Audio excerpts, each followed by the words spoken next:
Among all the stories I've read, among all the movies I've seen, there are very few that have stuck with me the way that J.R.R. Tolkien's The Lord of the Rings did from the first time I read the books. And it's largely not just because of the epic battle between good and evil, it's because the heroes, those who journey their way through the story, bring to light so many foundational spiritual truths about what it means to be human. One of the things that they really bring to life is the idea of temptation.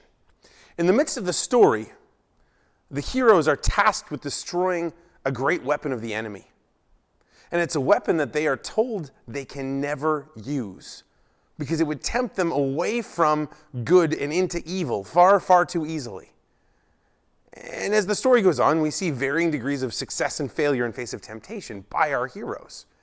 Now, the reason why this sticks out so much to me on this coming Sunday is we hear about the temptations of Jesus. We hear about Jesus going to the desert, spending his 40 days, being hungry, and Satan coming to tempt him to turn stones into bread, tempted to throw himself down from the temple, tempted to bow down and worship something that wasn't God.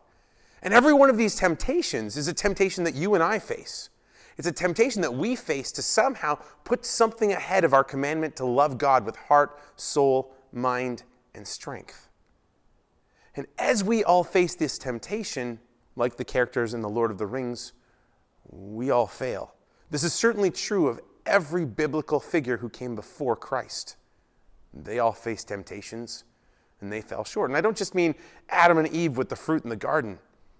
Noah falls short, and Abraham falls short, and Moses falls short, and David falls short.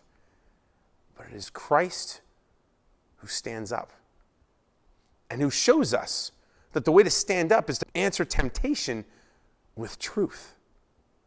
Christ quotes biblical truth to the devil in face of his temptation. And as we hear these readings, as we are challenged at the start of this Lenten journey this year, may we also learn to speak to temptation with truth.